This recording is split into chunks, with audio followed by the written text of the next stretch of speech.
Welcome to the Priestess Mercury podcast. It's been a minute. It has. Life, as we all know. And we'll open today with our invocation. Please join us in this invocation. And we call upon the north, the east, the south, and the west, earth, air, fire, and water.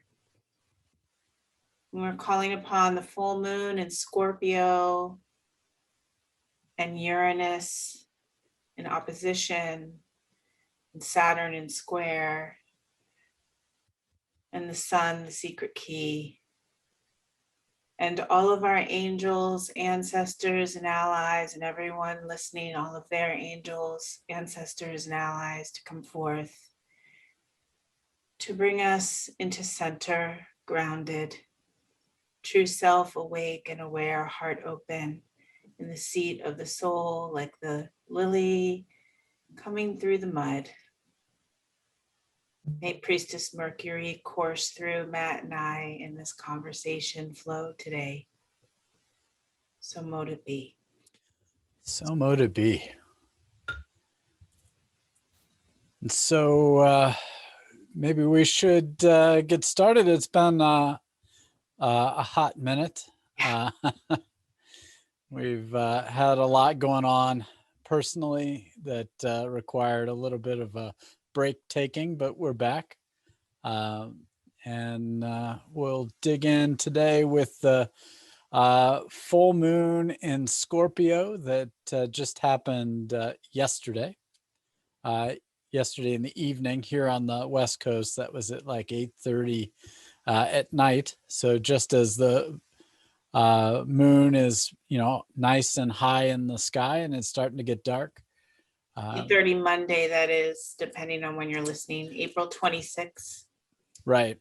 And so now we're on that track from the full moon heading towards the new moon in Taurus on May 11th. And so, we should probably talk today about that latter half of the moon cycle and, what was going on with the moon, the full moon yesterday, and, where we want to get ourselves situated toward with the new moon coming up in a couple of weeks. And just to clarify that the full moon is super strong. The energies are super strong 3 days before, 3 days after. If you're listening to this 3 days within Monday evening, we're still super in it. And that also the way the full moons and the new moons work is that the full moon energy is a 2-week cycle going from the waning full moon to the new moon. And when we have the new moon, that'll initiate a month-long cycle, new moon to new moon. But when the full moon comes 2 weeks later, it's the waning portion of the new moon. So it's like the new moon's the broader cycle, new moon to new moon. And then the full moon is like the halfway point, the point where we make room. I like how you said, Matt, we make room. In the witchier term, we banish, release, let go, surrender, make room, clear out. And that the full moon, as it illuminates the big ball of light in the darkness, that is like the bringing up from the shadow or bringing up from within what we need to see in order to make room.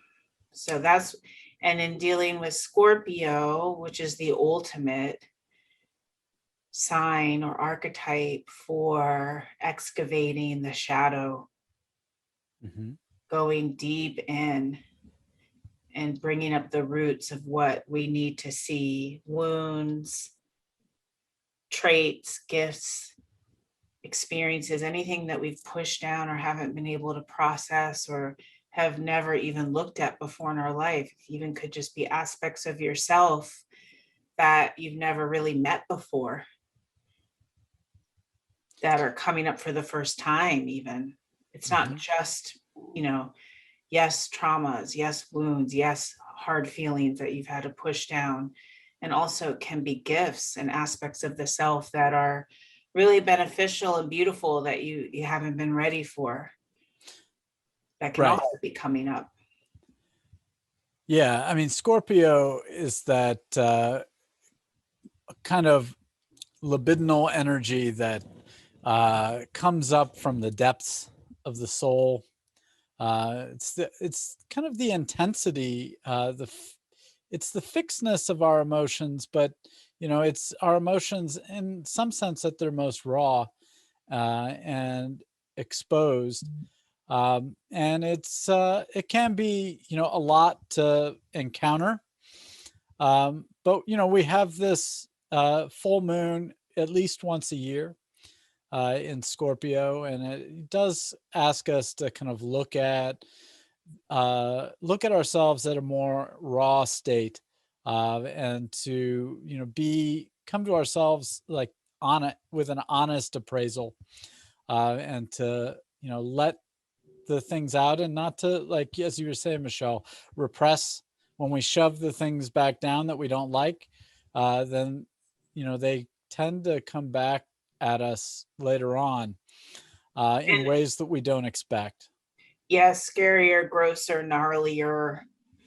And yeah, Scorpio, which I just have to say I'm a Scorpio sun, so I love it. I'm not afraid of any darkness or feeling. But I am tender toward the other archetypes, and though, I want to be tender toward that. Because Scorpio it's very intense. It can be likened to magma, and like volcanic magma, those kind of feelings, or like Matt said, libidinal, as Freud called the libido, not just our sexual. I mean, we tend to think libido is sexual, but it's actually just that motivational energy, that the energy within to merge, to connect, to live, to go forth, Mm-hmm. like a very primal base life force energy, and Right. all of those moods and feelings that are connected to that. Right. Because Scorpio was classically thought of as being ruled by, or the house of, Mars. It's Mars's kind of feminine side. And there is a type of drive and motivation that comes from that, that emotional state. It's not just the impulse to life that we get from Aries, but there's that emotional body that also drives us, and that's part of what we encounter in Scorpio. And Yeah, it's necessary for all of us. Like we would all be couch potatoes in some sense, or just animals, purely animals, going out there and just living off of our instincts, which is that Aries impulse. But the Scorpio is what you desire. right. It's your deep soul hungers, your deep soul longings, what you really want in your heart of hearts, like that deep desire within you, is Scorpio. And the Scorpio, Linda Goodman broke up the Scorpio into the three archetypes of the eagle as the high Scorpio, the, what are they, Matt? A blanking. Oh yeah, I'm drawing a Blanking. blank at the moment too. I'm drawing a blank, but the lower Scorpio is the shadow of Scorpio, and the lower Scorpio is very manipulative and controlling. Which, if any of you have Scorpio parents or partners or exes or friends that are lower Scorpio, it's a lot to deal with, because they want to control and dominate you, manipulate you emotionally. Yucky yuck. The higher Scorpio is transformation, and this is where Pluto comes in as the new ruler, when Pluto was discovered, of transforming the compost, the rebirth, the phoenix, that to let die what needs to die, and then to rebirth and to transform. And Scorpios, whether it's however Scorpio is in your chart, when it's a strong personal planet, you will go through constant transformations. I mean, I can say as a Scorpio sun, who I was, I mean, I think this is my third one I've been going through. You wouldn't even recognize me. So your incarnations, if you have a Scorpio sun, and I would even say a Scorpio moon, maybe Scorpio moon is a little more subtle or internal, but you become like a completely different person.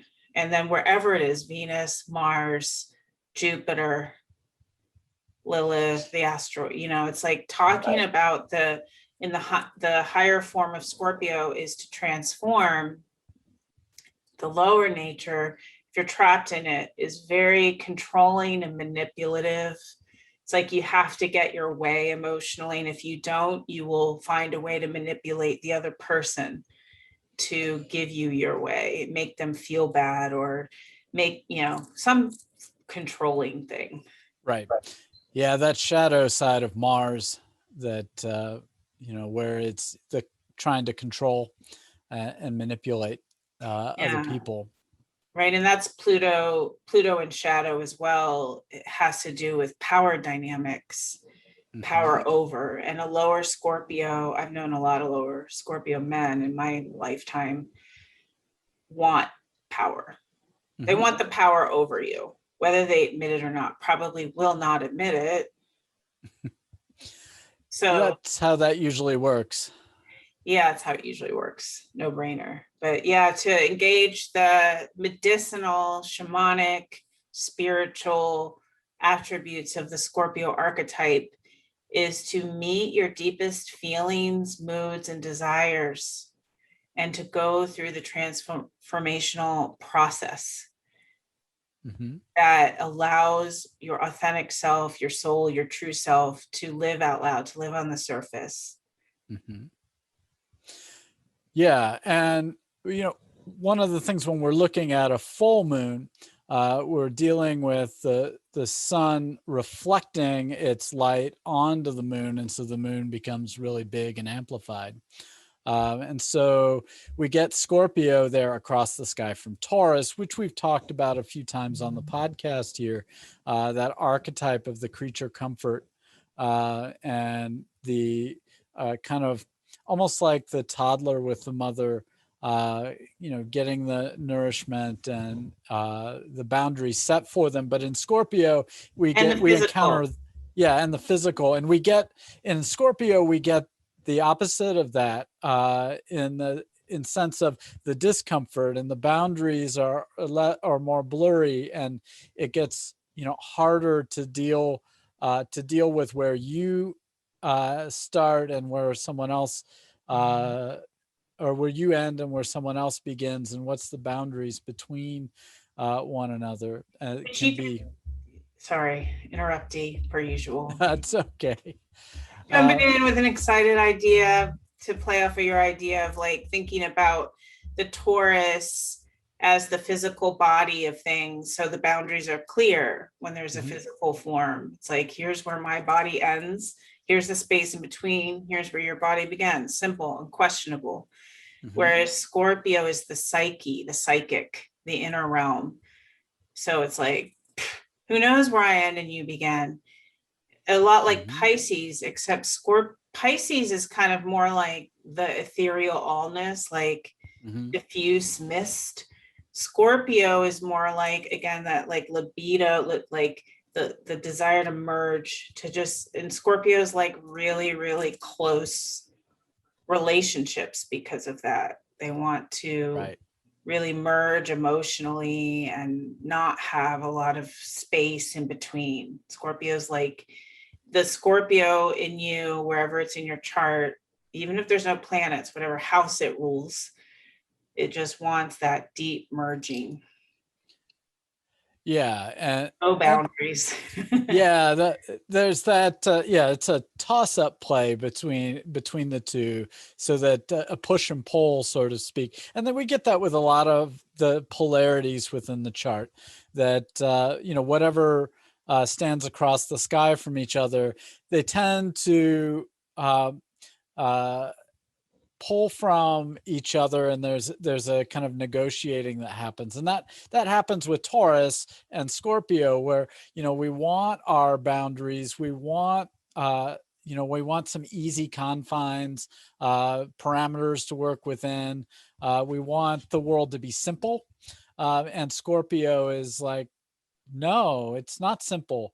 There is, to have a meaningful interaction with other people, you also have to risk vulnerability, and you have to risk those boundaries, and it's a tough road to walk, because we need both of those. We need to have some kind of security within our sense of self, and also to risk allowing other people in, and risk allowing other people to influence us in a way.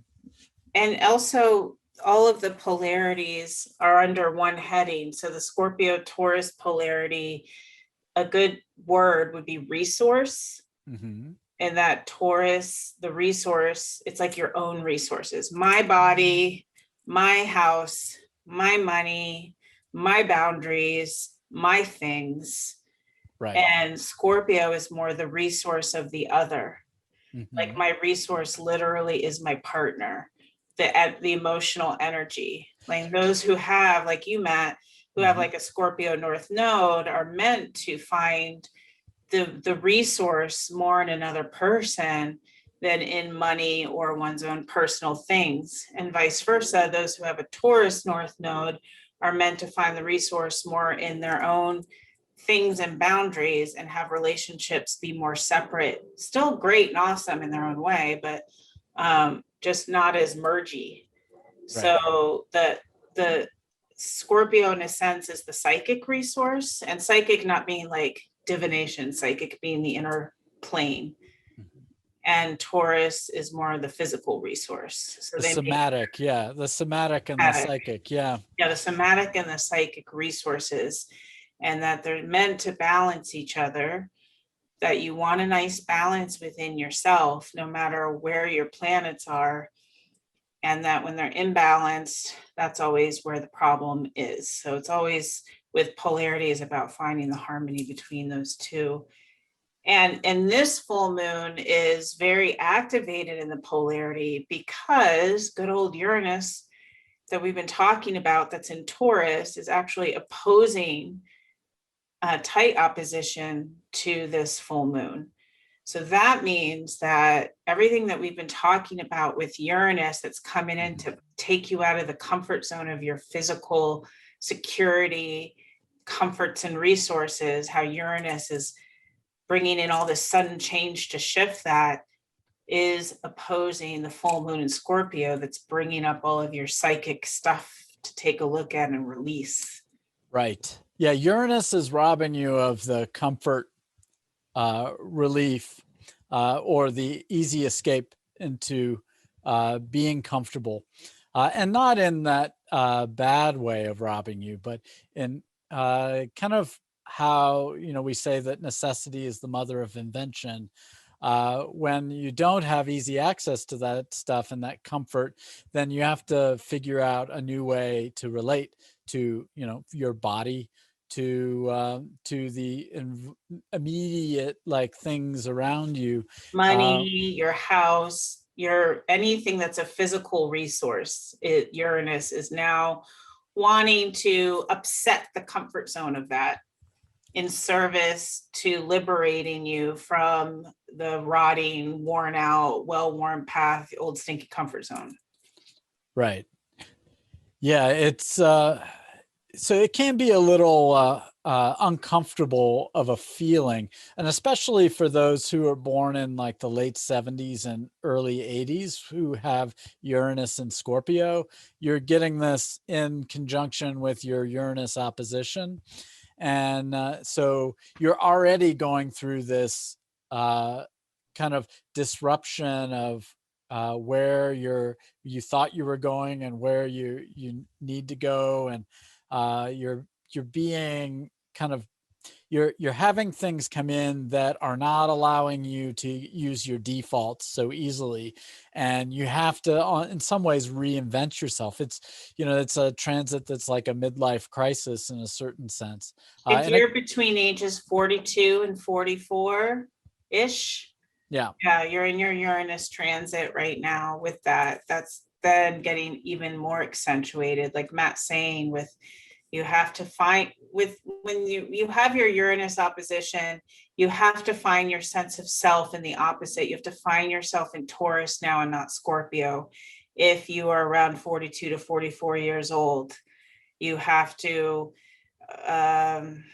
where you might have always felt like it was the other, the partner or the parent or the sibling or the friend, that it's always needing that other to for your changes in life and your sense of self to build and grow.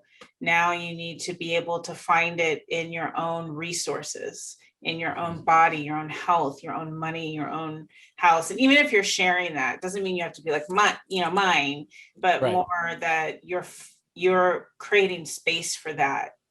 Like, how can I make money that's just from, that I'm making, or how can I have something physical that's just mine, or create something physical that's just mine? How can I tend to my body in a way that where there's more ownership over it? Like, you have to find yourself in those Taurus traits and not as much in the Scorpio. And also that when you were finding it in the Scorpio, you might have been doing it very unconsciously. Right. Unconscious codependence, or just like valuing relationships too much. Right. And there's also, a sense of, as someone who has the Uranus and Scorpio natally, it's also this kind of unconscious attempt to complicate everything. So, not wanting to settle for anything easy, any easy solutions. Like you're always like playing devil's advocate in a certain sense, or, Mhm. you know, problematizing everything, like nitpicking things out, just because like the simple doesn't exactly work for you very well. And so then now you're coming around, and one thing that I'm having to do is to not overcomplicate things, keep things, find ways to make things simple. It doesn't, when you can engage with something that may seem superficial in a certain sense, but it may give you a sense of groundedness, and it may keep you from, getting stuck uh, in loops where you get in your own way too much, or that complication like makes things harder than they really need to be.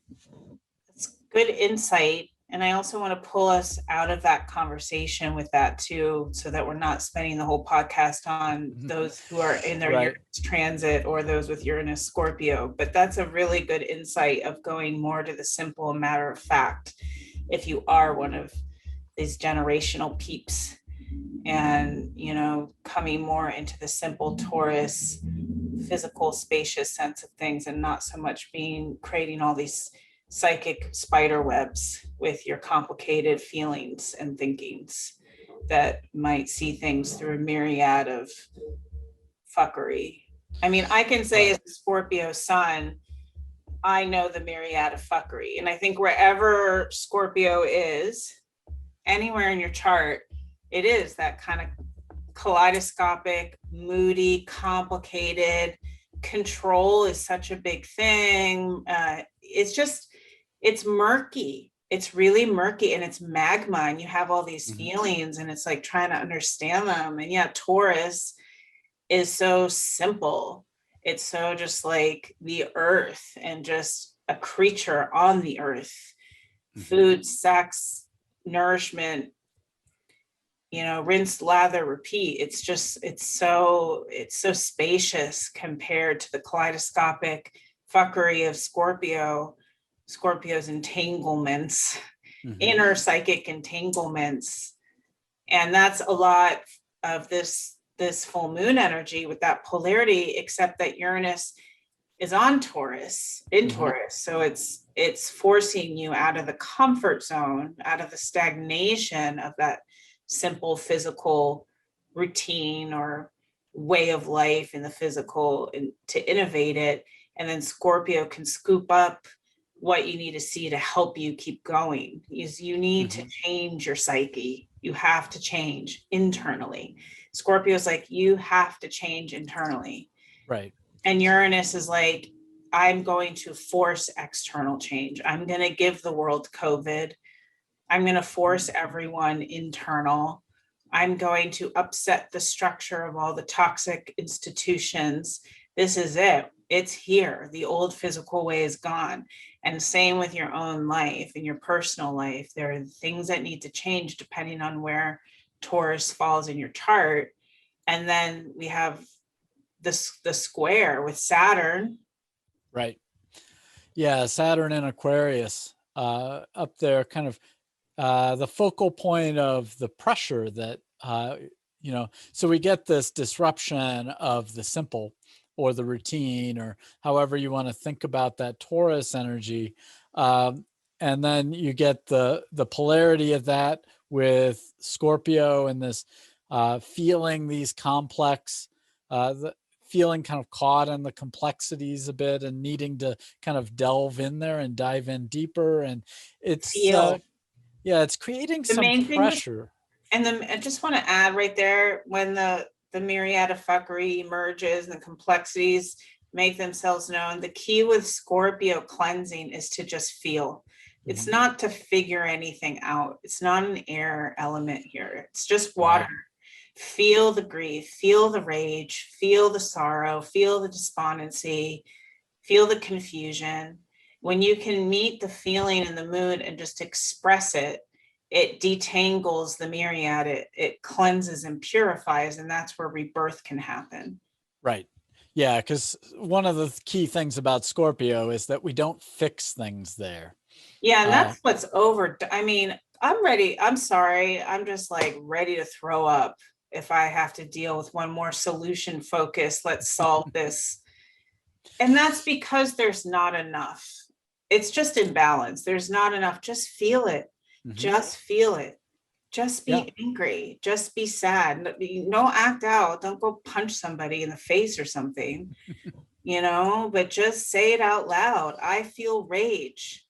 And then find a way to express it. Make a song or take a run or, make pasta from scratch. I don't know. Find a way to like get it out.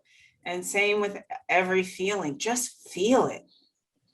It's amazing that when you just feel, and it's amazing to give someone witness to that. Another rare thing, that next time someone is venting to you, their sorrow, their anger, don't try to be like, this is why, here's how to fix it. Just let them feel it and say, I feel you, I hear you, let it out. I'm here, I'm listening. Yeah. And even just like, that sucks. That sucks. Yeah. Yeah, I don't know what that's like. Sometimes that's all you can say. And it's powerful to say that because it validates the other person's emotional experience. Right. You're not pushing it back on them by saying that it's your fault that you didn't do X, Y, and Z, and now we're going to correct X, Y, and Z. And you're not automatically saying that feelings are something that's bad. It's like giving permission to feel, and again, I always say this, but you have to feel to heal. Feelings are poop. If you don't feel the anger will turn into a sickness or a rigidity. You'll either become some rigid idiot, or, that's just going to cause war, or you'll develop some sort of major physical illness. Yeah, shoving in the anger, or telling yourself it's not okay to be angry, or sad, or whatever the negative emotion that you might want to push away. Telling yourself that it's not okay to be that is, this is what we want. Everyone does it too. Everyone moralizes it. The big one that I see all the time is like, I shouldn't feel this way because I'm privileged and there's people worse off. That's a bunch of bullshit. too. Not only is it offensive to people who are worse off, like Right. I know I'm many people's worse off in certain scenarios, and I don't want to be that. Don't use me to make yourself feel better. But also, we only live our own selves. Your feelings are your feelings. Stop moralizing them. We all need to Right. stop. It's okay. And privilege just is, Hmm. and feeling guilty for privilege just makes it worse. Right. And guilt is a pervasive, it's not really a feeling, it's a pervasive neural pathway that stems from an over moralized psyche that has an expectation that it's supposed to be a saint, which stems from our institutionalized toxic propaganda. Hmm. And it's all crap. Yeah, and it's also helpful to know that there will be a time where we'll be in Capricorn energy, and dealing with fixing the structures will be the name of the game. And but right now, if we're dealing with Scorpio, it's like you just need to feel it. You need to like just settle into, own your feelings. Like when you can own the feeling and say, okay, I'm angry, you can and you have a place to acknowledge that, not even just to yourself, but that's the important first step.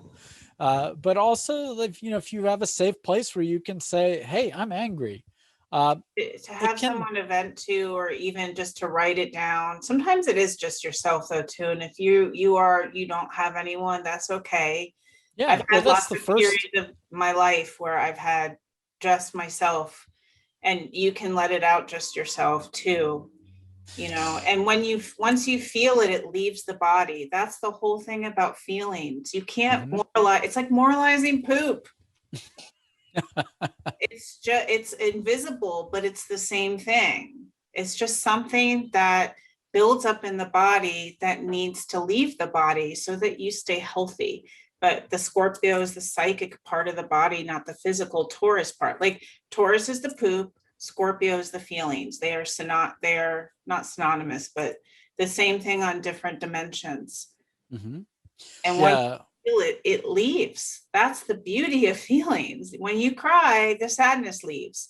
When you say I'm angry and you vent it out in some way, the anger leaves. Well, and in your one-on-one relationships, and I do want to preface that, when it's safe to do so, there are situations, Plenty. if you're in an abusive kind of dynamic, it might not be safe to say that you're angry.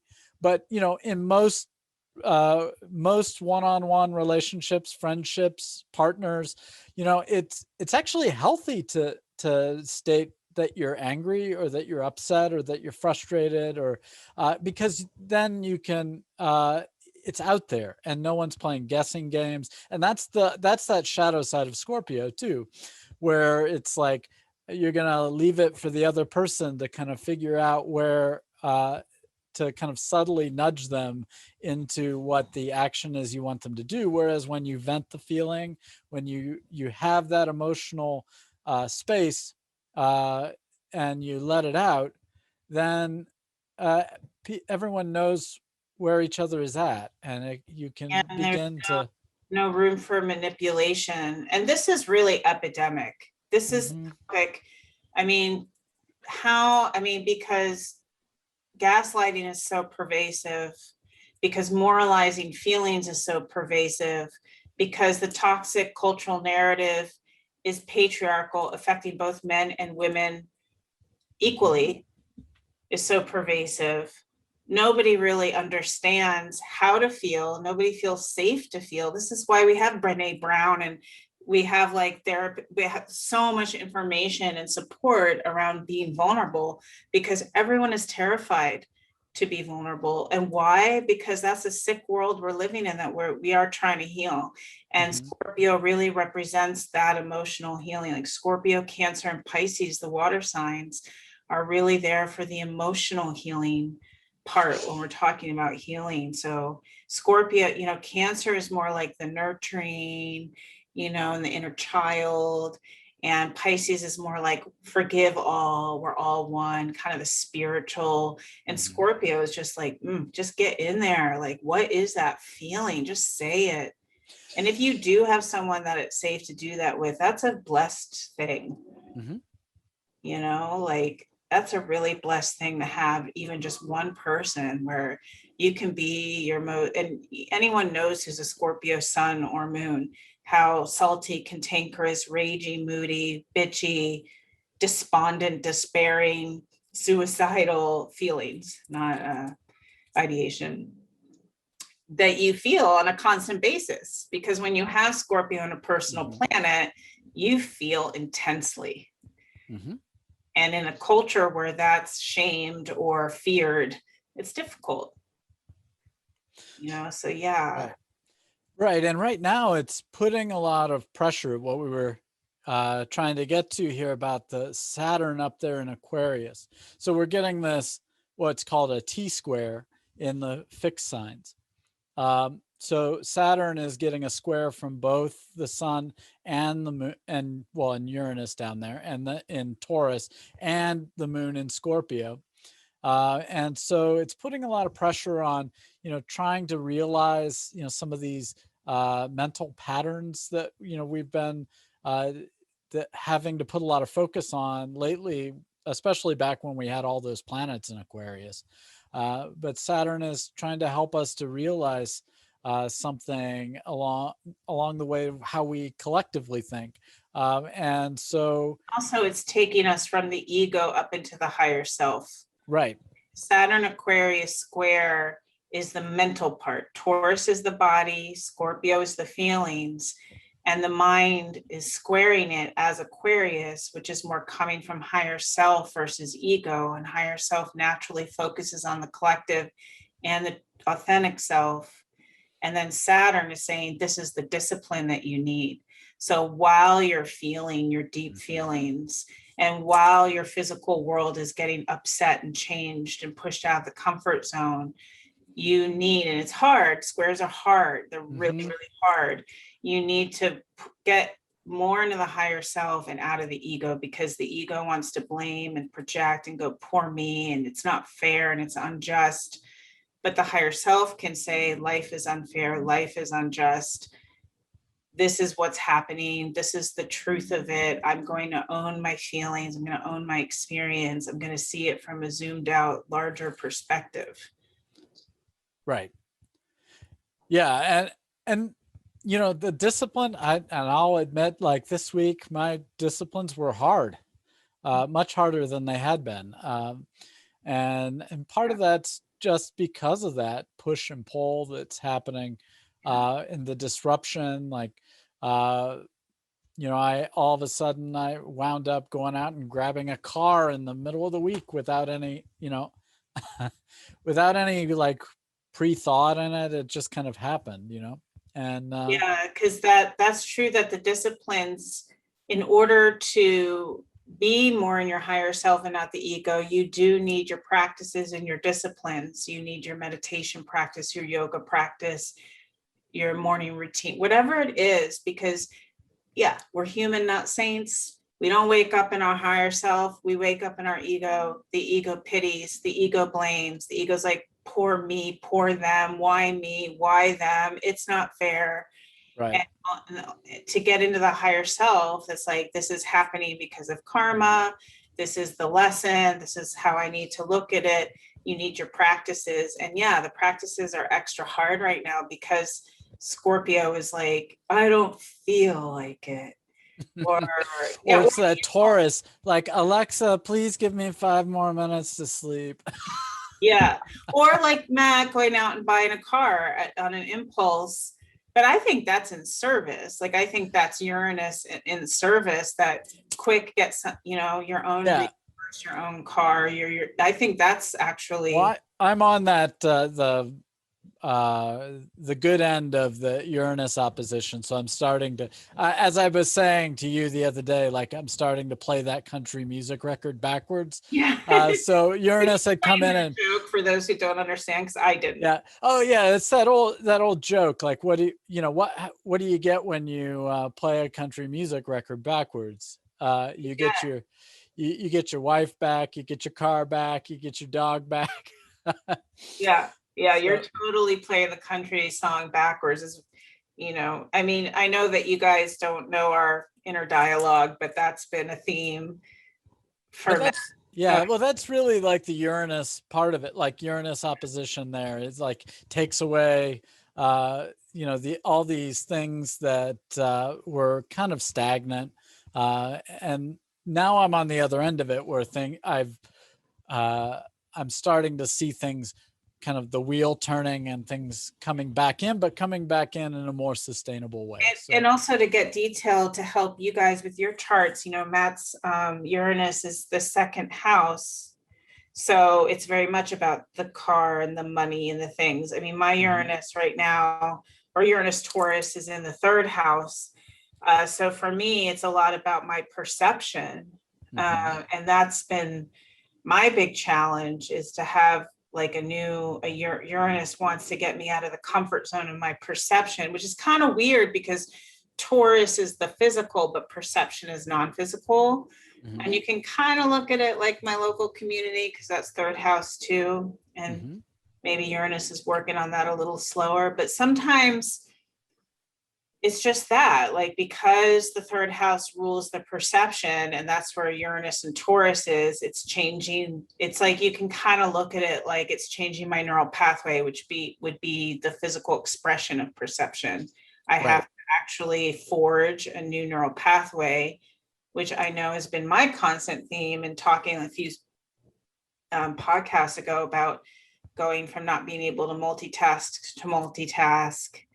And there's this I literally feel like this neural pathway in my brain forming, that's a whole new human being, not soul in the upper half of the chart, but human being. Like literally, the me 5 years ago would look at the me today and be like, that's not you. How are you doing that? So if you have a third house Uranus, you can know that it's like you're creating a whole new neural pathway. If not natal, we're talking the transit. So if you look where Taurus is in your chart, you'll see where Uranus is, and that's where the big structural shift is happening. And remembering that the structural shift can be inside of the body too, like in the third house.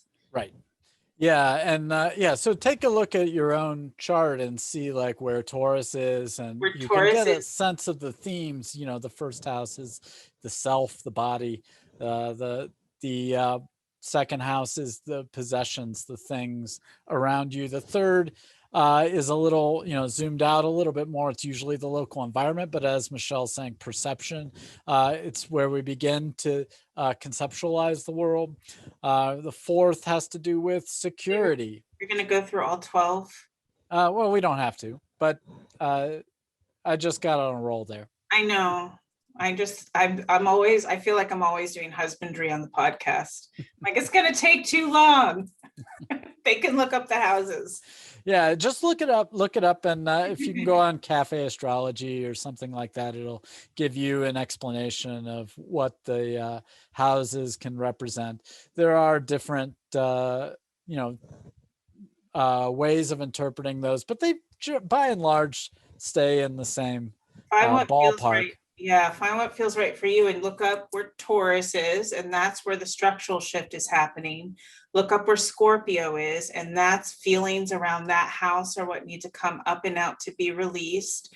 Look up where Aquarius is, and that's where you need to focus on getting out of ego and more in a higher self, and more of the practices to get yourself in the mind of the witness or the higher self.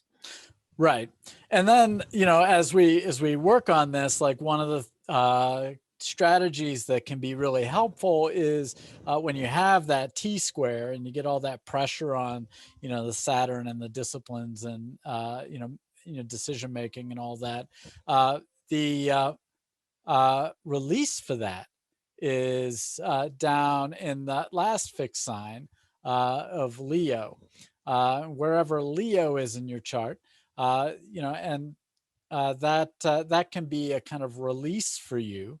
So, if you want to think about that as your inner king or your inner diva or, whatnot, that's a good starting point. And then translate that for the house. Yeah, your heart. I mean, that's really the root of Leo, is the heart. It's ruled by the sun. Ruled by the It's, sun. It's like, I want this. This is what I want to mhm. express. It's the inner child, it's the heart. Yeah, and so when we activate that kind of energy from our will as we're dealing with this kind of transit, then what it does is it opens up this kind of what we would call a grand square energy or grand cross energy, which is very potent. It allows for all the things to flow together. Instead of being bottlenecked up there like in Saturn, with Saturn and Aquarius getting all the pressure, and we can fall into those narratives of I don't want to make a decision, I don't want to do the discipline, I don't want to do this, instead Leo is like, well, say what you do want to do, what do you want. So uh, let's take all this complication and give us each as an example briefly to help the listeners, because this is so complicated. So I want to give my personal and you give your personal. This okay. is how it looks like. Okay. So the full moon in Scorpio for me is in the ninth house, which has to do with travel and inner higher mind. And I have so many feelings that are coming up and out, feeling Scorpio. I want to travel so bad. I have this thing where I need to go to Kenya. I'm thinking about, should I become an expatriate? Although I love Seattle and I think that's my home, but maybe it's not. And I'm like dying to just go on a vacation, but I can't because of A, B, C, D. Mm-hmm. So it's like, let me just feel the frustration and the anger that I feel trapped right now and I can't really travel. And then in the higher mind part, I have this big idea for a book. Mm-hmm. And then all the feelings around my big idea, my ninth house idea with Scorpio are like, I don't know if I can do it. I feel scattered. I feel confused. I feel like all I'm doing is filling other people's cups and my cup's not getting full. How am I going to write a book? But then the book writing is the only thing that will fill my cup. So I feel, again, trapped and like longing and confused, right? So I got to just let all those feelings out without trying to solve it. Scorpio. Mm-hmm. Taurus down in my third house is changing the perception around this Mm-hmm. and also affecting my local environment. So that's the part where it's like, think about it differently. Mm-hmm. And for me, that looks like, think of the long game, Michelle, not the moment, because I'm always like moment girl. So the Mm-hmm. perceptual shift here is like, think about it over time. Maybe Kenya's 3 years away. Maybe you stay in Seattle and trap, think the long game. So that's Taurus, as like trying to create a new neural pathway that thinks about life in a long game instead of a short game. And then also in the local community, it's like, get out there, Mm-hmm. go out to the local, do whatever you can in the local environment, like shift it up. And then the Aquarius part for me, the Saturn is first house, my sense of self. This is where my ego in the first house wants to be like, pour me, my Mm-hmm. cup, so empty, la, la, la, la, la. But when I do my practices and I get in the higher mind, it's like restriction births creativity. This is the grist that's going to blossom my soul. This is the perfect time to be writing my book.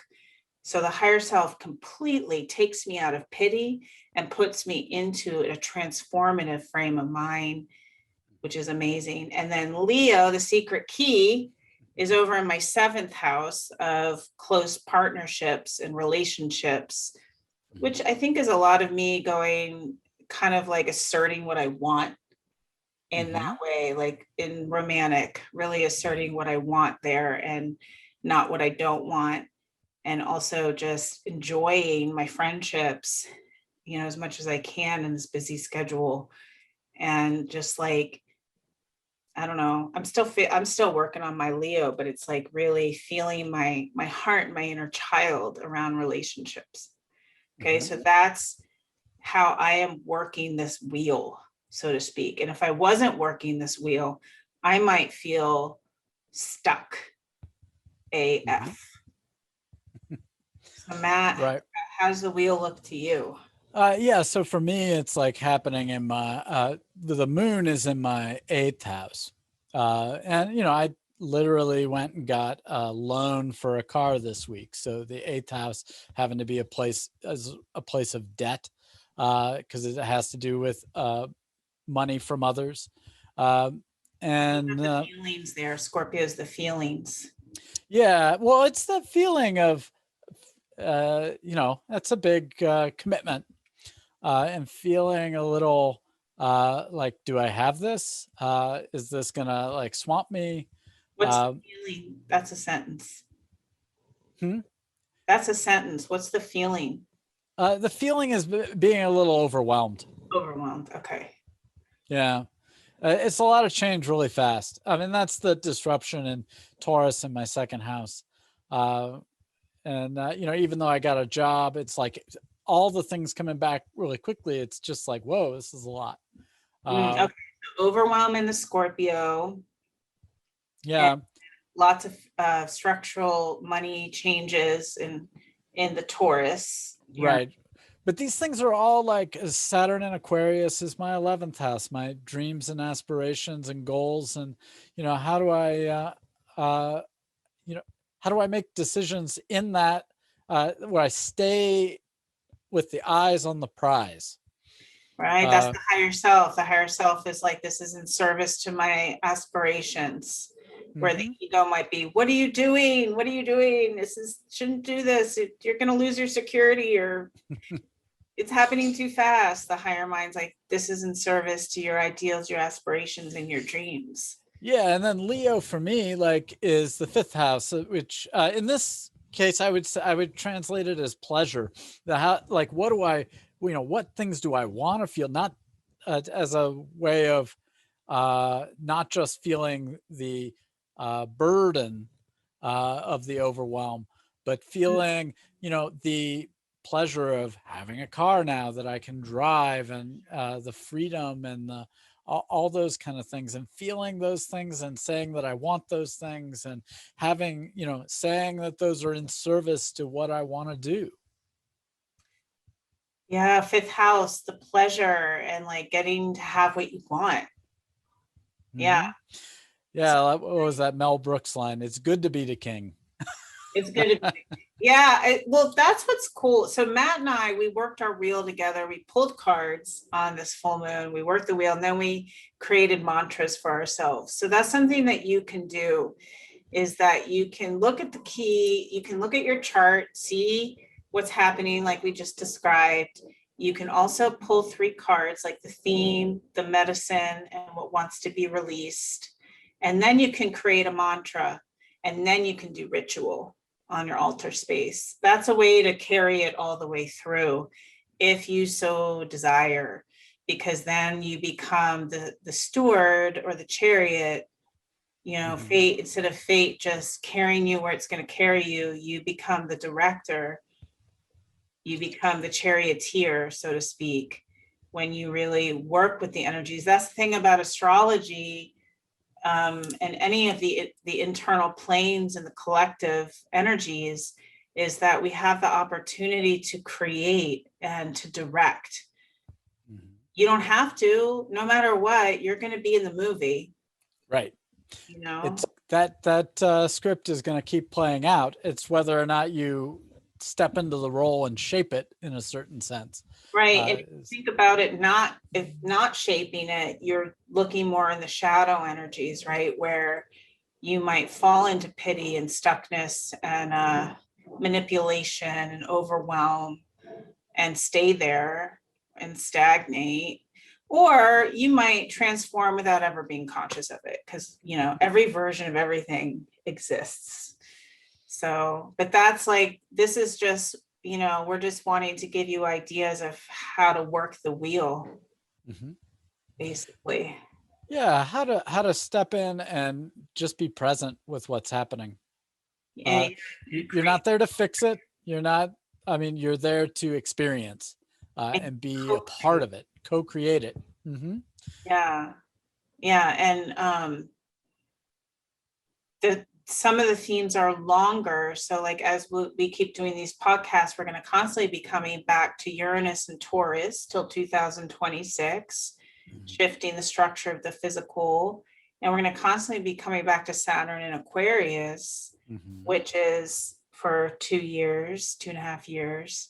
And then the moons shift every month, every 2 weeks. So that's, well, the moon shifts every 2.5 days. the moon shifts every 2.5 days to a different sign. And then, yeah, as far as like following Yeah. the waning and the waxing, that's really, Yeah, and the moon cycle is probably the most primal part of the astrology. It's the first things that as humans that we recognized cosmically happening is the sun rising and then the moon at night, and how the moon changes shape. It's like the most visibly physical thing in the sky, and so it can be a great thing to tap into. And as we're moving towards that new moon in Taurus on May 11th, it can be great to sit down at your altar and ask the ancestors or the planets or whoever you're honoring there to speak to you and let you know, like, what am I making room for? How do I make room for what's coming in? And doing that daily is a good check-in and giving you like a focus or a beginning for the day. yeah, you can do that with the changing. I always look at every morning where the moon is and line up with the sign that it moves into. And then, yeah, full to new moon, what can I make room for? New to full moon, what are my intentions? How can I build? The waning and the waxing over and over. And then if you want to create an altar, that's great too, because then if you have an altar, then you can have a focal point of energy, which is really great for when Uranus is in Taurus, because it's physicalized, it's tangible. And just talking on a psychological level, because all magic is psychology, all psychology is magic, same thing, different lenses. And that it's all alchemical. the subconscious, its language is visual and scent. It's not conceptual. It's not the left brain. It's not words. So if you have an altar and you have, a goddess statue, your subconscious is going to be like goddess, goddess, goddess, higher values of the feminine, whereas if you were to speak the word to your subconscious, it's may not necessarily understand what you're talking about. Like Charlie Brown, want, might just hear a bunch of gibberish. This is what, having a statue of the Buddha. If you look at the Buddha, your subconscious is going to tap in to the Buddha's consciousness and connect. And this is Scorpio energy too, in that when you connect visually it just happens, the merging happens. If your ego and your ego left brain can't grab on, and it's just concepts to you, like an altar, that concept, Buddha, that concept, astrology, that concept, and it's all just a bunch of intellectual information, that's okay. If you have visual representations, a working altar, your subconscious is going to get it.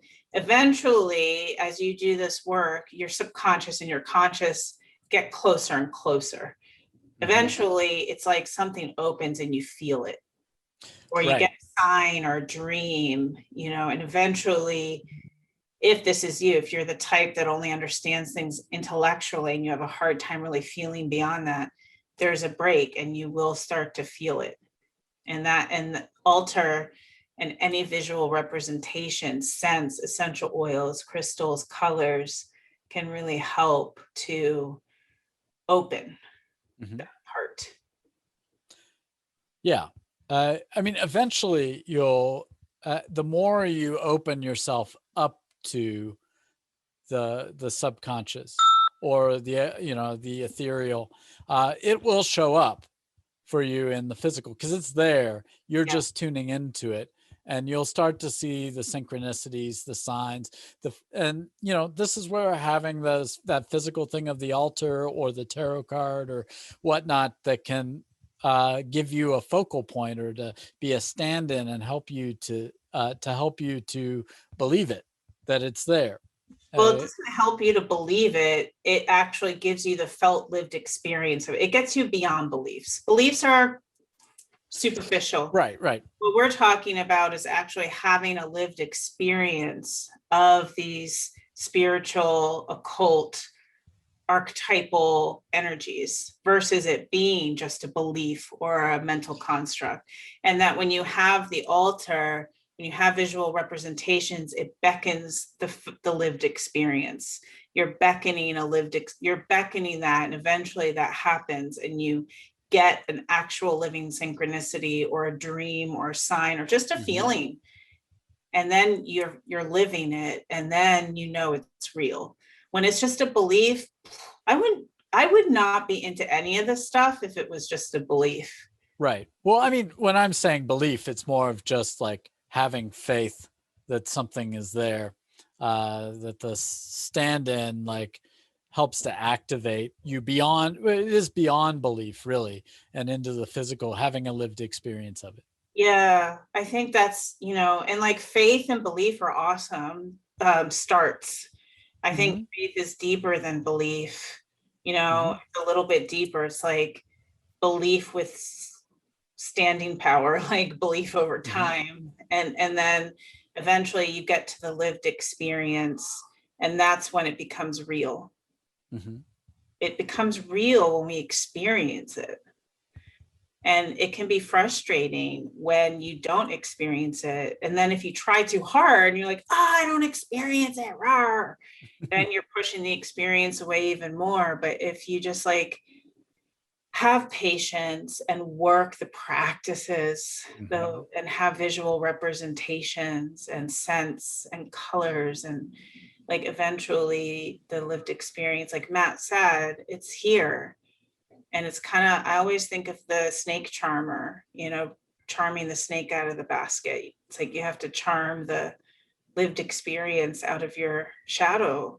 And sometimes it can take a long time. It will happen, and we're over time. We should honor that Saturn principle. And yes, good call. Yeah. Well, it's been good. It's great to be back, and we'll be back again really soon on another Mercury Hour, and to talk the tarot and astrology and healing, which is what we're ultimately about. And check out our websites if you want to learn more.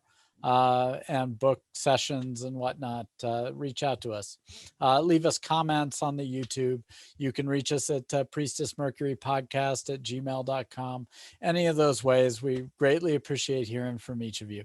But until next time, have a blessed week, couple of weeks, and